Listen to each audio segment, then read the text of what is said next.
Assalamualaikum warahmatullahi wabarakatuh. Jumpa lagi dengan saya Tama dalam Ada Apa Gerangan Season 2. Bagaimana kabar kalian? Semoga selalu diberikan kesehatan dan juga rezeki yang cukup. Kita jumpa lagi setelah sekian lama dalam segmen cerita Nina Bobo. Seperti biasa saya hadirkan di menjelang larut malam ya, sebuah cerita mistis yang akan membantu menina bobokkan kalian. Dan kali ini ada sebuah cerita yang dikirimkan oleh Bang Doni Permana tentang pengalaman kakek, paman dan juga ayahnya ketika berhadapan dengan hantu-hantu yang menghuni sebuah rumah, hingga rumah tersebut dinamai oleh warga sekitar sebagai rumah sarang hantu. Nah, seperti apa ceritanya? Langsung saja kita simak. Letakkan gadget kalian, pejamkan mata.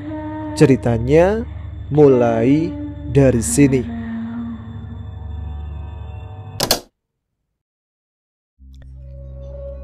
Cerita ini merupakan kisah nyata yang dialami oleh kakek, paman dan ayah dari penulis Doni Permana. Di suatu pagi pada tahun 2015 di Cibalagung, kakek Kiki sedang melakukan kegiatan rutin sebelum berangkat ke ladang, yaitu menyiram tanaman dan memberi makan ternak di belakang rumah. Ketika sedang asik memberi makan hewan-hewannya, terdengar suara salam dari luar pagar halaman belakang. Assalamualaikum. Waalaikumsalam. Sini masuk, pintu pagarnya nggak dikunci, jawab kakek Kiki. Seorang pria parubaya seumuran kakek Kiki pun masuk ke dalam halaman. Tumben, pagi-pagi main ke sini. Kebetulan lewat. Saya dikabari kalau hari ini kolam ikan di Jangari mau dipanen sama penjaga bagannya. Sekalian saya mampir dulu aja ke sini, Ang. Jawab kakek Iman yang merupakan sahabat karib dari kakek Kiki. Semoga hasil panen ikannya memuaskan ya. Amin. Sebenarnya dari kemarin saya ingin main ke sini, Ang. Ada hal yang ingin saya utarakan, ucap kakek Iman. Ayo, kita ngobrol di dalam aja sambil ngopi-ngopi. Tidak usah, Ang. Saya buru-buru.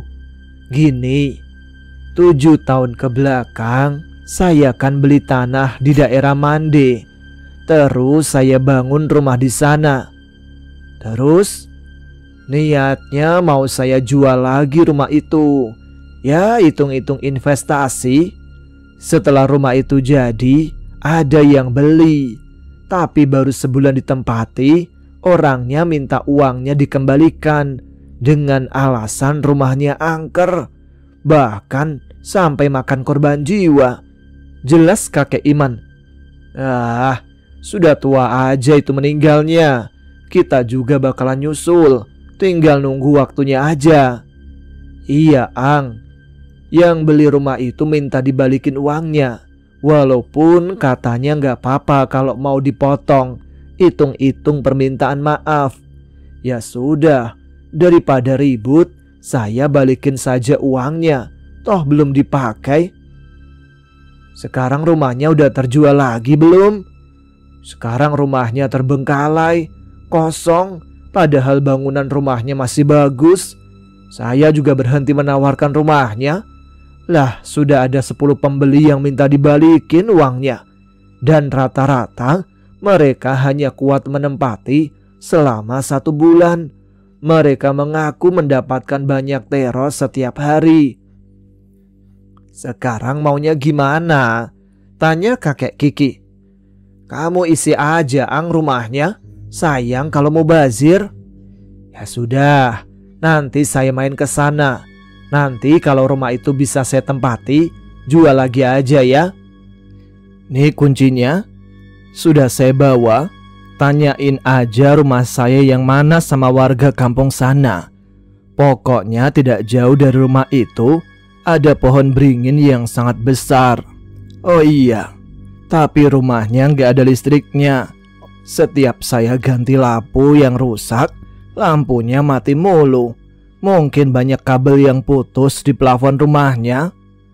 Gampang itu mah, ada anak saya yang ngerti masalah listrik. Ya sudah, saya berangkat dulu, Ang. Isi saja rumahnya. Mubazir, terbengkalai. Assalamualaikum. Waalaikumsalam.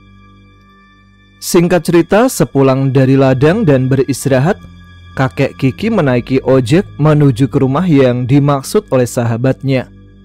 Dan benar saja, di dekat rumah tersebut ada sebuah pohon beringin yang sangat besar. Bahkan akarnya biasa dipakai ayunan oleh anak kecil di kampung tersebut ketika sore hari. Halaman rumahnya luas. Bangunan rumah nampak bagus dari luar. Pantas saja banyak yang tertarik untuk membeli rumah tersebut. Sampurasun, ucap kakek Kiki ketika membuka pintu rumah. Dan mendapat balasan dengan suara yang sangat riuh dan bergema dari dalam rumah. Pantas saja, pembeli rumah ini gak ada yang betah. Ternyata rumah ini sarang hantu. Setelah itu terdengar banyak suara tertawa dari dalam rumah. Jangan cuma berani tertawa, tunjukkan wujudmu yang sopan kalau ngomong sama orang tua, ucap kakek Kiki. Tiba-tiba sepotong perempuan berambut panjang keluar dari kamar mandi, memakai baju merah yang sudah sangat lusuh. Terlihat kelopak matanya tinggal sebelah, sebab kelopak mata satunya dipenuhi dengan belatung. Ternyata kamu Tobi yang keroknya. Sosok perempuan menyeramkan tersebut malah tertawa di depan pintu kamar mandi. Kucukur rambutmu biar tahu rasa, ucap kakek Kiki sambil menghampiri perempuan tersebut. Tatapan mata perempuan itu seakan mencoba mengintimidasi kakek Kiki. Kurang dari setengah meter, Aki Kiki menghentikan langkahnya. Kini mereka berdua saling bertatap muka. Tiba-tiba perempuan itu membuka mulutnya sangat lebar. Bau busuk yang sangat menyengat keluar dari mulutnya. Setelah itu kembali tertawa cekikikan. Memangnya saya akan takut? Mulut bau bangkai juga, ucap Aki Kiki, lalu menjambak rambut hantu perempuan itu. Tapi hal tak terduga terjadi. Ketika Aki Kiki menjambak rambut hantu perempuan itu, ternyata kepalanya copot dari lehernya dan terdengar suara patahan tulang. Kini kepala perempuan itu terpisah dari tubuhnya. Ampun, ampun, mau kau apakan aku? Ucap hantu kepala perempuan yang kepalanya kini berada di tangan Aki Kiki. Kamu berhadapan dengan orang yang salah, ucap Aki lalu melempar kepala kuntilanak ke dalam kamar mandi. Belum sempat kepala tersebut mengenai tembok kamar mandi, tiba-tiba tubuh dan kepala yang dilempar menghilang. Keluar semua, jangan hanya bisa sembunyi. Saya hanya takut sama Tuhan, bukan sama setan seperti kalian yang bisanya cuma mengganggu manusia lemah. Hebat kakek tuanya, itu mah harus dilawan sama Tuhan kita. Gak bakal kuat kalau kita yang melawan. Itu si Ichi juga kalah, kepalanya sampai buntung. Terdengar suara riuh berbisik-bisik tanpa wujud dari dalam rumah. Luar, jangan hanya ngomong. Bilang sama tuanmu, rumah ini besok akan saya tempati. Tiba-tiba semua pintu di rumah itu, baik pintu depan, pintu kamar, dapur, kamar mandi, pintu belakang, terbuka dan tertutup sendiri dengan cepat. Angin berhembus sangat kencang dari luar rumah masuk ke dalam dan membuat peci yang dikenakan Aki Kiki terbang seketika. Di saat Aki berjongkok untuk mengambil pecinya di lantai, terdengar suara langkah kaki dari lantai 2 yang turun ke bawah. Terlihat dengan jelas kaki besar hitam dan dipenuhi bulu di seluruh kulitnya. Selangkah demi selangkah, makhluk mengerikan itu menuruni anak tangga, dan kini semua tubuhnya terlihat jelas.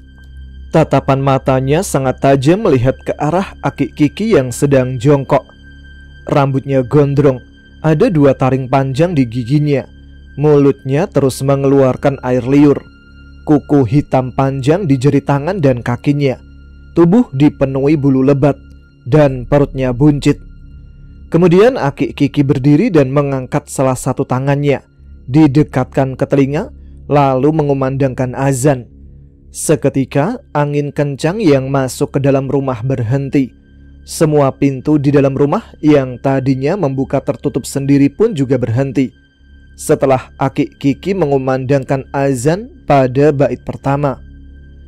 Dan setelah bait kedua bacaan azan selesai, terdengar suara kesakitan, tangisan, teriakan ampun, kepanasan yang terus-menerus hingga tidak terdengar lagi.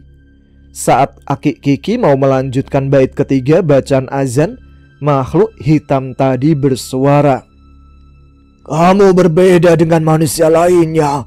Semua penghuni rumah sampai sekarat karena mendengar lantunan azanmu." Aki Kiki tidak menghiraukan ocehan makhluk menyeramkan itu. Dia terus melantunkan bacaan azan hingga selesai. "Aku mengaku kalah. Aku akan pergi. Tapi aku ingatkan, di rumah ini ada penguasanya. Belum tentu kau bisa mengalahkannya." Ucap makhluk menyeramkan itu sebelum menghilang. Tidak lama setelah Aki Kiki mengumandangkan azan, terdengar lantunan azan asar dari speaker masjid yang berada di kampung tersebut. Segera dia keluar rumah dan mengunci kembali pintu rumah kosongnya untuk segera sholat berjamaah di salah satu masjid terdekat. Singkat cerita, Aki menunaikan sholat berjamaah. Sebelum Aki pulang kembali ke rumahnya, ia disapa oleh imam dan beberapa orang makmum yang ikut sholat berjamaah. "Assalamualaikum." "Waalaikumsalam." "Mohon maaf sebelumnya, sepertinya Abah bukan warga kampung sini ya?"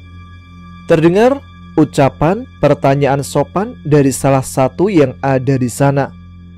"Betul sekali, Pak. Saya ini bukan warga kampung sini. Tadi saya habis melihat-lihat rumahnya Pak Iman," jawab Aki.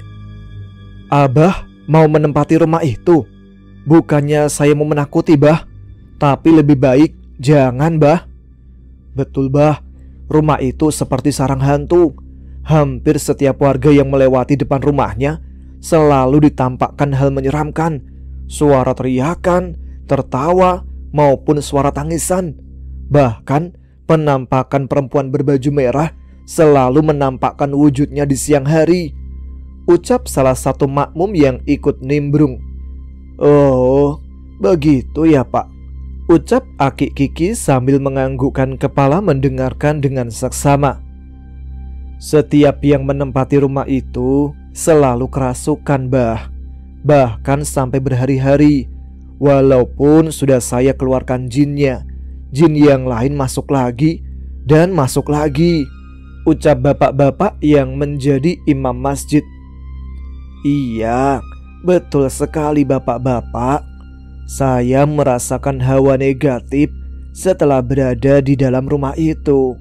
Rencananya besok pagi mau saya bersihkan, soalnya mau saya tempati." Semua orang yang ada di masjid saling tatap ketika mendengar ucapan Aki Kiki yang mau menempati rumah yang sudah lama kosong tersebut. "Yang benar, Bah. Abah mau menempati rumahnya. Tapi kan di rumah itu insya Allah tidak akan terjadi apa-apa. Hantu perempuan yang selalu mengganggu warga kampung ini juga tidak akan menampakkan wujudnya lagi." "Tadi ketemu ya, Bah, sama hantu perempuan berbaju merah?" "Iya, Pak. Atas izin Tuhan, kepalanya saya putuskan." Setelah itu, Aki Kiki pun pulang lagi ke rumahnya. Keesokan harinya, Aki pergi ke rumah anak keempatnya yang bernama Dedek. Kebetulan saat itu Dedek sedang berada di rumahnya. "Pak, tumben pagi-pagi main ke sini," ujar Dedek setelah mencium tangan ayahnya. Sengaja Bapak datang pagi, takut kamu keburu belanja ke pasar, jawab Aki Kiki, karena tahu kalau siang hari anaknya itu pasti pergi ke pasar untuk berbelanja keperluan warung. Memangnya ada apa, Pak? Tanya Dedek setelah berada di ruang tamu dan menyajikan kopi hitam kesukaan bapaknya. Bapak disuruh mengisi rumahnya Pak Iman. Kemarin Bapak sudah cek rumahnya. Bapak kesini buat minta bantuan kamu untuk membersihkan rumahnya, karena rumahnya kotor dan berantakan sekali. Ya sudah, saya tutup warung dulu. Bapak udah makan belum? Sudah tadi di rumah. Ya udah tutup aja warungnya buat hari ini mah, jawab Aki Kiki. Dedek di rumahnya hanya sendirian karena beberapa tahun lalu dia berpisah dengan istrinya. Lalu berangkatlah Dedek dan Aki Kiki ke rumah kosong lagi untuk membersihkannya. Itu penampakan bajunya kayak pakai kebaya, tapi kepalanya nggak ada, Pak, ucap Dedek yang belum turun dari sepeda motornya. Kemarin Bapak putusin kepalanya, dia masih ada karena belum Bapak pindahkan, jelas Aki yang sudah turun dari sepeda motor. Assalamualaikum, Mbah. Terdengar salam dari salah satu warga yang rumahnya dekat dengan rumah kosong tersebut. Waalaikumsalam. Bah, tadi malam, ucap Pak Slamet sambil melihat ke dalam rumah kosong tersebut. Tadi malam kenapa, Pak?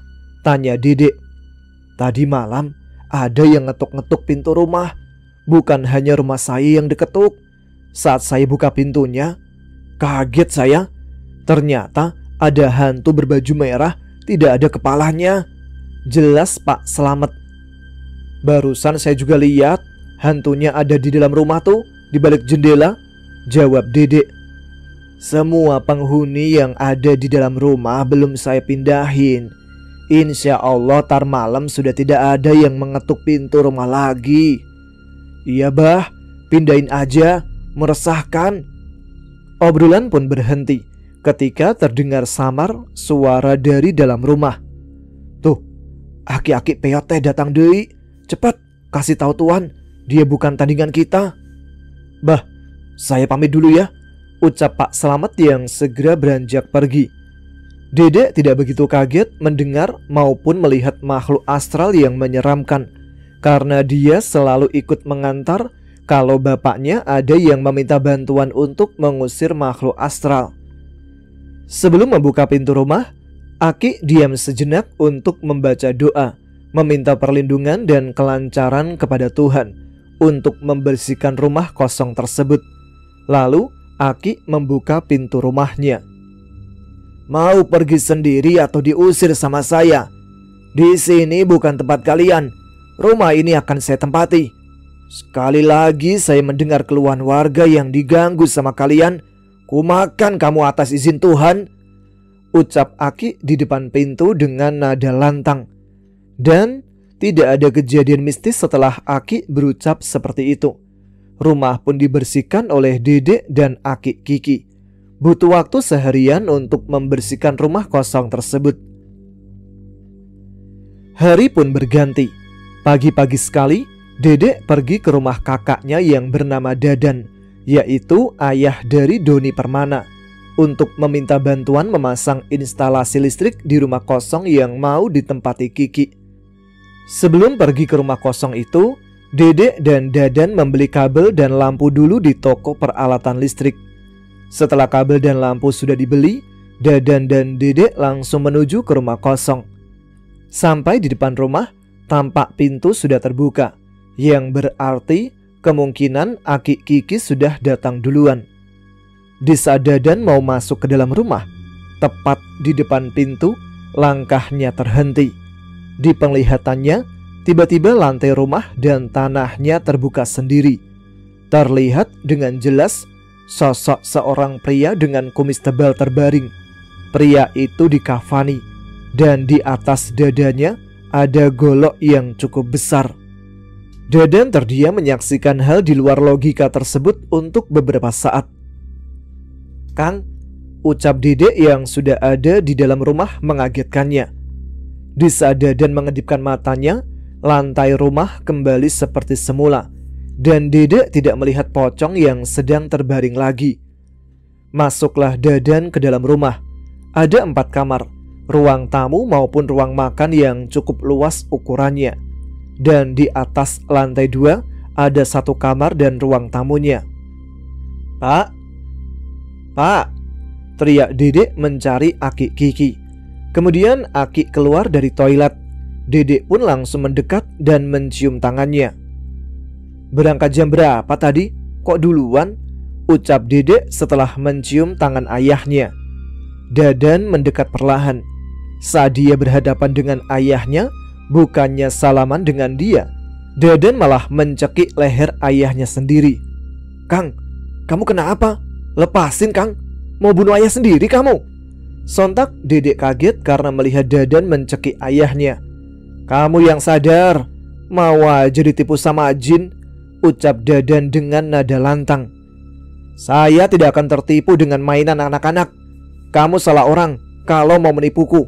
Kubunuh kau, berani-beraninya menyerupai ayahku," ucap Dadan.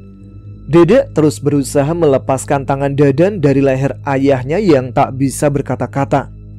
Tiba-tiba dari arah pintu masuk terdengar ucapan salam.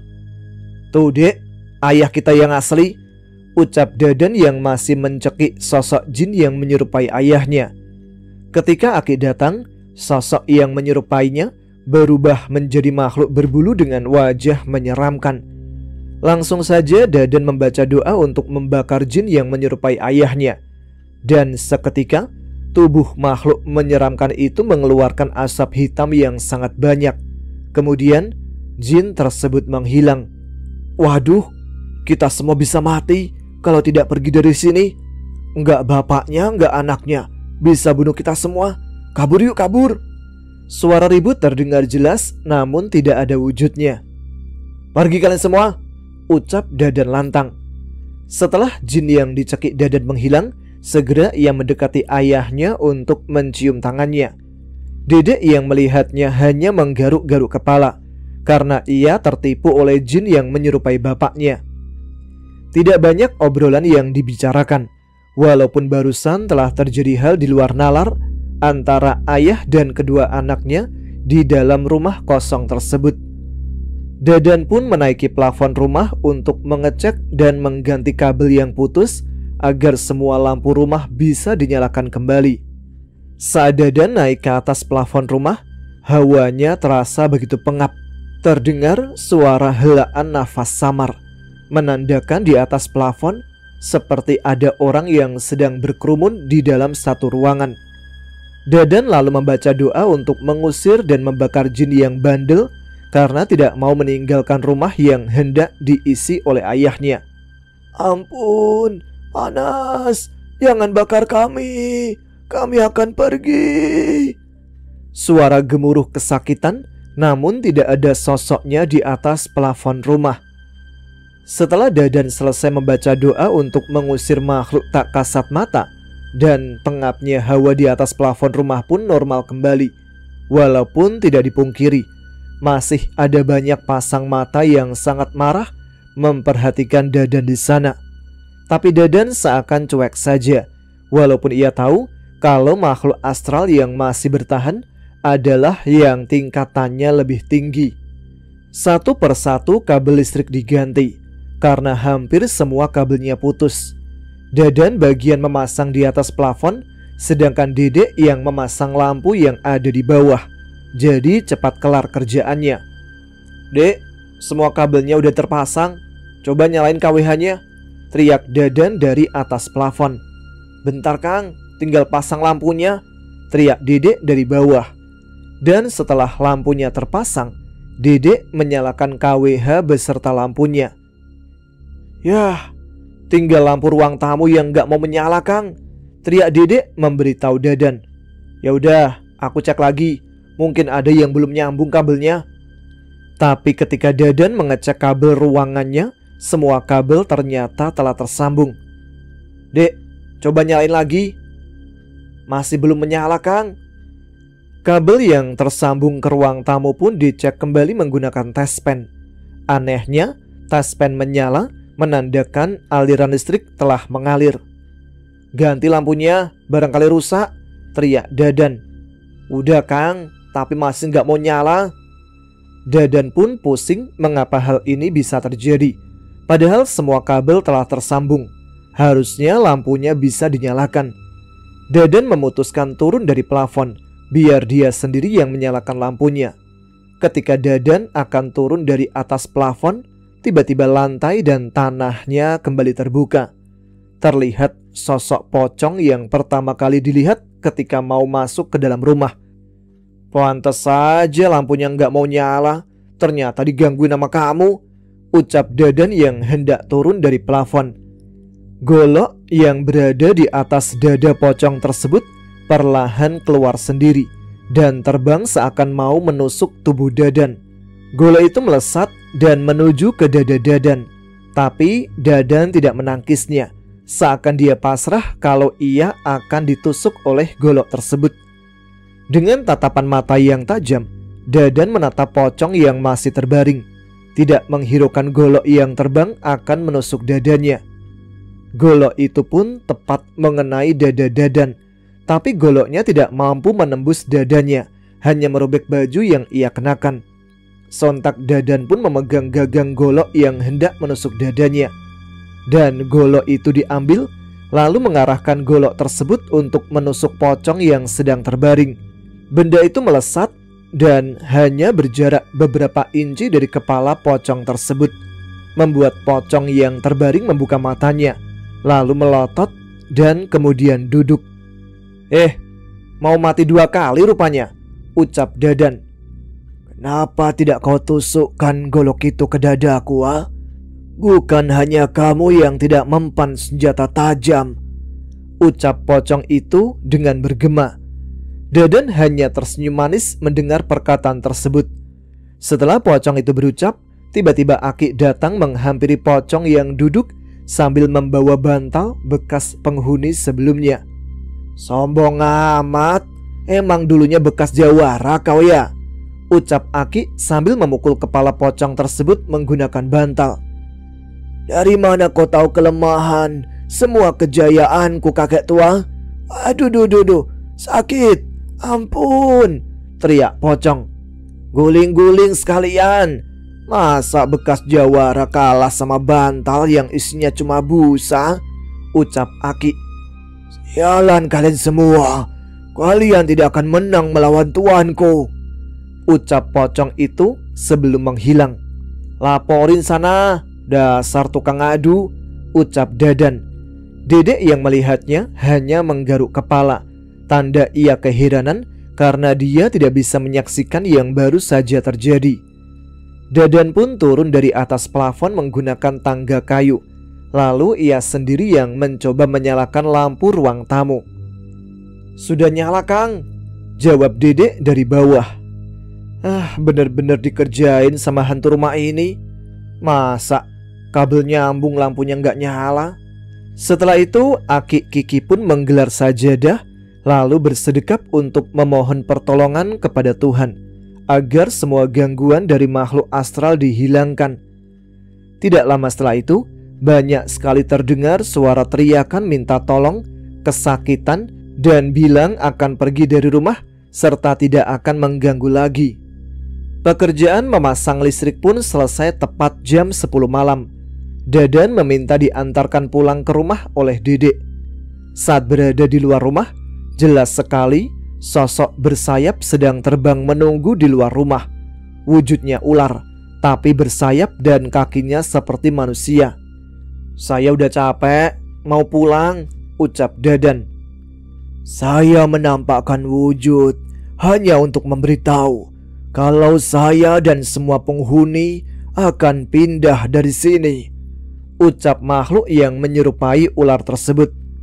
"Tapi akan ada resiko yang kalian terima jika tetap ingin tinggal di sini," ucapnya lagi sebelum terbang dan menghilang di tengah kegelapan malam. Aki, Dedek, dan Dadan tidak terpengaruh akan ucapan makhluk tersebut seakan bodoh amat akan ancamannya. Dadan pun pulang dan rumah kosong tersebut dihuni oleh ayahnya. Tidak ada lagi gangguan oleh makhluk astral setelah rumah itu dihuni oleh Aki Kiki. Tapi gangguan yang diterima adalah kepada siapa saja yang hendak bersilaturahmi ke rumah kosong tersebut yang berniat bertemu dengan Aki. Seminggu kemudian, setelah rumah kosong itu ditempati Aki Kiki, Pak Iman menelponnya. Assalamualaikum. Waalaikumsalam. Sekarang tinggal di mana, Ang? Sudah seminggu saya ke rumah yang di Cibalagung, kamu gak ada di sana, tanya kakek Iman membuka percakapan. Lah, kan saya tinggal di rumah kamu, Man. Rumahnya sudah bisa ditempati sekarang. Iya, feeling saya juga begitu. Kamu sekarang di rumah itu. Tapi kenapa, Man? Sudah 1 minggu saya berusaha ke rumah itu, tapi selalu saja ada gangguan. Yang pertama, mobil gak kuat nanjak di tanjakan pas kebun bambu sebelum masuk ke kampungnya. Hari kedua saya pakai motor, motornya juga gak kuat nanjak. Dan yang ketiga, setelah Isya saya coba untuk ke rumah itu lagi. Pas di tengah tanjakan, sama motor gak kuat nanjak. Waktu ku tengok ke belakang, ternyata ada hantu tanpa kepala yang duduk di joki. Saya sampai jatuh terguling-guling saking takutnya. Dan tidak terhitung jumlahnya berapa kali saya terjatuh. Tangan kaki sampai terluka parah karena hantu berkepala buntung itu terus mengejar. Jelas kakek Iman ditelepon. Kapan kejadiannya? Kamu celaka itu bukan karena hantu, karena kamu yang takut hantu. Perkuat keimananmu pada Allah, Man. Iya, saya juga sudah berusaha gak takut. Lawong tubuhin lari dengan sendirinya, jawab kakek Iman mencoba mengeles. Itu namanya kamu takut. Gimana sekarang lukanya? Udah sembuh belum? Sudah mendingan. Pengennya sekarang main ke sana, tapi takut motornya gak kuat nanjak lagi. Ya sudah, saya tunggu di kebun bambu pas tanjakannya ya. Iya, sekarang saya berangkat. Assalamualaikum, ucap kakek Iman melalui telepon dan mengakhirinya. Aki Kiki bergegas untuk menjemput kakek Iman di tanjakan kebun bambu sebelum masuk ke perkampungan di mana rumah kosong itu berada. Punten. Mangga bah, mau kemana? Jawab dan sekaligus pertanyaan dari salah satu warga yang sedang ngopi. Mau jemput teman di tanjakan sana. Katanya setiap mau silaturahmi ke rumah, kendaraannya gak kuat nanjak. Wah, kebetulan sekali bah. Kami ini lagi ngobrolin masalah itu. Di tanjakan pas kebun bambu, kalau sudah senja, jadi banyak hantunya, kata salah satu warga. Hantu bagaimana maksudnya? Ucap Aki Kiki yang ikut duduk sejenak di kursi warung, tertarik akan obrolan warga. Sudah seminggu ini banyak warga yang diganggu oleh setan, tepat pas tanjakan kebun bambu itu bah. Saya yang habis pulang kerja sekitar jam 7 malam, motor tiba-tiba mati pas tanjakan. Udah beberapa kali dicoba untuk dinyalakan, tapi gak mau menyala. Hingga saya putuskan dorong aja.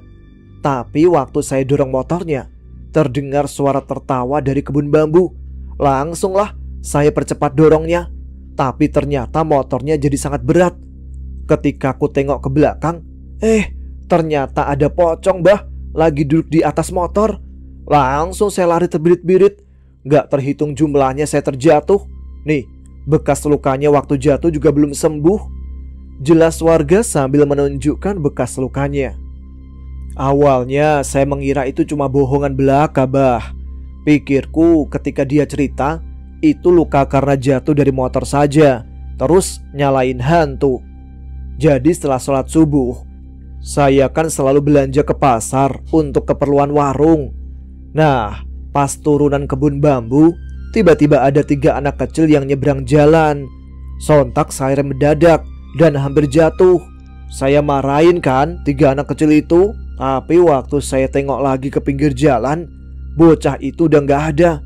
Saya baru sadar, ini bocah dari mana subuh-subuh begini keluar dari pohon bambu.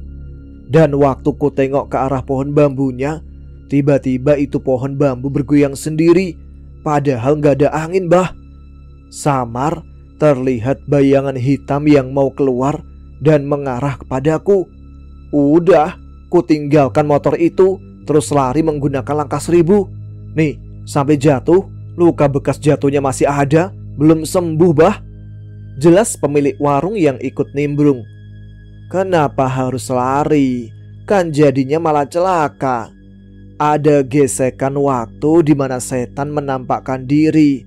Paling hanya untuk sesaat, dan itu pun hanya untuk menakuti saja. Ya, namanya juga takut, bah, ucap pemilik warung. Hati-hati, bah, sekarang di tanjakan kebun bambu jadi banyak hantunya. Abah juga mau jemput ke sana karena teman Abah yang mau bersilaturahmi digangguin hantu di sana. Tuh kan, bah, lebih baik jangan jemput, ntar malah celaka. Mendingan kita pindahin aja hantunya, biar tidak ada warga yang digangguin lagi. Insya Allah hantunya bisa dipindahin. Ya kalau ngeyel, atas izin Allah bisa ku makan itu hantu. Berani-beraninya gangguin manusia dan membuat celaka, ucap Aki Kiki. Bener, bah, mending pindahin. Kalau Abah bisa sih. Sontak semua warga yang ada di warung setuju. Abah ini gak bisa apa-apa, tapi tidak ada yang mustahil jika Allah mengabulkan permohonan makhluk ciptaannya. Ayo, bah, saya ikut mengantar buat jemput teman Abah. Barangkali Abah perlu bantuan, ucap semua warga. Akhirnya lebih dari 10 orang jumlahnya ikut mengantar menjemput temannya Aki Kiki di tanjakan kebun bambu tersebut. Berangkatlah mereka semua. Tidak memerlukan waktu lama untuk sampai ke kebun bambu pinggir jalan tersebut. Kurang lebih 15 menit berjalan kaki. Ketika sampai di kebun tersebut, tiba-tiba semua pohon bambu bergoyang. Padahal tidak ada angin saat itu. Tuh, bah, padahal siang bolong begini, ucap warga yang mengantar. Sialan, tuh kakek-kakek peyot datang kemari. Mending lawan aja, mau menang mau kalah juga. Terdengar suara bergemuruh dari dalam kebun bambu. Kalian mundur, Abah mau berdoa meminta bantuan dan perlindungan pada Tuhan. Semoga Allah mengabulkan doanya, ucap Aki lalu bersila di pinggir kebun. Perang, kita perang lawan itu kakek peyot. Suara perintah tanpa wujud entah pada siapa. Aki Kiki bersila dan membaca doa. Terdengar lantunan ayat suci Al-Quran keluar dari bibirnya terus menerus. Dan setelah selesai membaca doa, Aki berucap, Dicai balik kacai, di sana balik kasana. Pokoknya pakai bahasa Sunda yang susah lah mantra yang dibaca oleh Aki Kiki. Tiba-tiba satu persatu pohon bambu tumbang dengan sendirinya. Terdengar sangat riuh teriakan minta ampun, tapi tidak ada satupun wujudnya. Mungkin Aki bisa melihat, tapi warga hanya bisa mendengarnya saja. Setelah beberapa saat, teriakan kesakitan oleh makhluk tanpa wujud tak terdengar lagi. Dan hampir semua pohon bambunya tumbang. Warga hanya terdiam dan sangat kaget melihat kejadian tersebut. Bahkan ada beberapa warga yang lari, mungkin karena takut akan hal yang sedang terjadi. Insya Allah, di kebun ini tidak akan ada lagi hantu yang menampakkan diri. Jikapun ada yang menampakkan diri untuk menakuti, jangan takut. Takutlah hanya kepada Tuhan. Alhamdulillah kalau gitu mah, bah, ucap warga menghampiri Aki Kiki. Assalamualaikum, ucap kakek Iman sambil menghentikan sepeda motornya. Waalaikumsalam. Semua warga menjawab salam dari kakek Iman. Wah, jemputan saya sampai banyak orang, Ang, ucap kakek Iman setelah bersamaan. Tadi Abah habis ngusir hantu yang suka gangguin warga. Tuh, pohon bambu pada tumbang, kek, ucap para warga. Hah? Warga juga banyak digangguin? Kirain saya aja yang kena teror, jawab kakek Iman. Kakek Iman dan para warga pun menceritakan kembali tentang kejadian teror yang diterima oleh hantu yang berada di kebun bambu ketika tanjakan. Sudah, sekarang kita pulang. Sebentar lagi azan zuhur. Insya Allah tidak ada yang diteror lagi, mau siang atau malam juga, ucap Akik Kiki sambil mengajak kakek Iman dan para warga untuk pulang kembali. Kurang lebih 1 tahun rumah itu ditempati Akik Kiki, hingga akhirnya Akik kembali pulang ke rumah sendiri. Untuk saat ini tidak tahu apakah dijual atau ditempati oleh kakek Iman sendiri, atau mungkin saja masih kosong, saya kurang tahu. Tapi jika ada waktu senggang akan saya videokan tanjakan sama rumahnya. Dan 3 tahun kemudian Akik Kiki menghembuskan nafas terakhirnya karena usia yang sudah senja. Semoga amal kebaikannya semasa di dunia diterima oleh Allah dan ditempatkan di tempat yang terindah. Amin, amin ya robbal alamin. Saya mohon doanya ya untuk kakek saya, Akik Kiki. Terima kasih untuk teman-teman di Ada Pegerangan yang sudah mau mendengarkan cerita dari saya. Akhir kata, wassalamualaikum warahmatullahi wabarakatuh. Baiklah, itu dia cerita Nina Bobo yang sudah dikirimkan oleh Bang Doni Permana untuk kita dengarkan bersama-sama pada malam hari ini. Semoga dapat menghibur dan mengisi waktu sebelum tidur kalian ya. Terima kasih untuk teman-teman sekalian yang sudah selalu menyimak episode Ada Pegerangan. Terima kasih atas semua support yang kalian berikan. Jangan lupa juga tuliskan komen, tunjukkan eksistensi kalian. Udah malam, saya Tama harus pamit. Jumpa lagi ya di episode selanjutnya. Tetap semangat, selamat beristirahat. Wassalamualaikum warahmatullahi wabarakatuh.